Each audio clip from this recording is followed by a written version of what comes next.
Hey guys, welcome back to Not So Basic Things. This is Patrick, and today we are going to talk about winterizing your outdoor equipment so that when you get ready to use this stuff next spring, you don't have that annoying situation where you pull on the lawnmower until the stinking cord breaks and it never starts, and it's frustrating, right? So let's avoid that situation, and we're gonna do it by something that's really, really simple, and it just involves using a little bit of this stuff.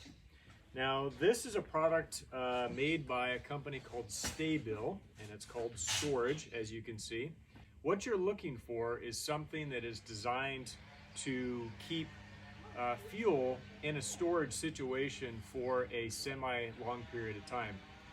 Here in Oregon, we're talking about basically from October sometime, where we are now, until call it April, late April sometime. Basically when you're looking outside and you're like, it's probably time to mow the grass. So the small things, stuff like your chainsaws, the leaf blower, weed whacker, those are really, really easy. Here we've got a generator, a lawnmower, that stuff also really easy. But order operation in this case matters. So what I've got here is I've got a fresh gallon of gasoline, and this is pre-mix, and I'll talk about that here in a second.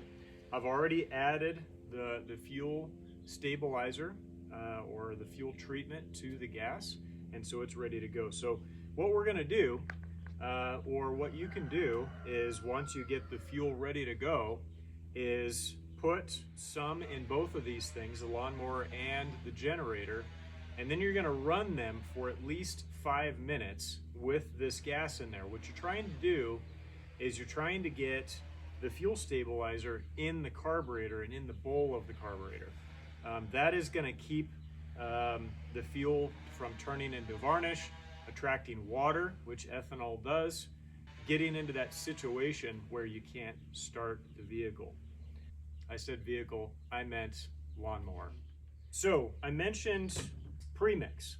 So all of these pieces of equipment on the table here all use premix type fuel. That's an oil that you add to this. And if any of you, or I should say for those of you that have these pieces of equipment, you are familiar with premix. Now, I have been using the same gasoline, the premix gas, in my lawnmower, the generator, as I have in this stuff. Now, I'm sure there's a lot of folks out there that are gonna say, you can't do that, it's not good for them. But I've been doing it for over 10 years and I've never had an issue. So do what you want on that one. If you wanna keep the fuels separated, that's fine. You can have a gallon can of premix and a gallon can of fuel, no big deal.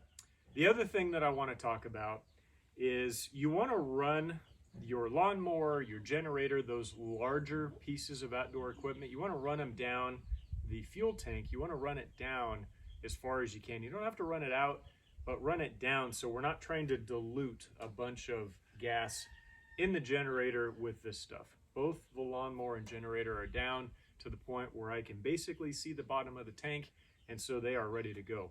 So I'm not going to add a ton of this gas because these pieces of equipment have been run down. But let's say that you just filled the tank on the generator and you're like, well, now what do I do? Well, if we look on the top of the gas lid, in this case, I'll just take it off so you can see. Well, it has the capacity right there. This is a 1.8 gallon capacity. Now, your lawnmower or your generator may not say that, but the owner's manual or a quick Google search will get you there. And then if we look at the back of this, it says 1 ounce treats 2.5 gallons. So this says this is 2 gallons, so it's about an ounce of this. So if you're in that situation, we'll just take the fuel treatment and put it right in the tank, slosh it around a little bit, run it for 5 minutes, which is what it says on the back there, and you're ready to go. Now, when you're done doing the larger pieces of equipment, you will have consumed maybe half of this tank, or more, depending on how many pieces of equipment you have. You can take these smaller pieces of equipment, get yourself a funnel, and dump those tanks into this one. Now, if you've got a chainsaw or you've got a leaf blower that you haven't used all year and it's got bad gas in it, you want to consider whether you want to dump that in there or not. If it's only a little bit, I wouldn't hesitate doing that at all because it's going to be diluted with the good gas. Not really that big a deal. If you've got a full tank on one of these pieces of equipment or a couple that has bad gas in it, bad gas equating to it's been sitting there for more than a year, you may want to consider doing something else with that. And you'll have to look at your local regulations and resources for where you can dump that. So, like I said, we're going to dump all of these tanks into this one. Now we've got old gas or potentially older gas mixed with fresh gas.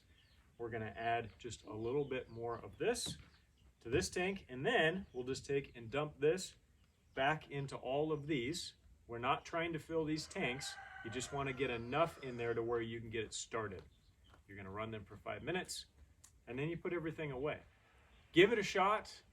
'Tis the season. We are on that time of year where it's time to start putting things away and getting them ready for winter. If you have any questions, as always, leave those in the comments. Drop me a message on Facebook. I am always happy to help. Outside of that, I hope you find this helpful. Thank you for watching Not So Basic Things. Take care of yourself.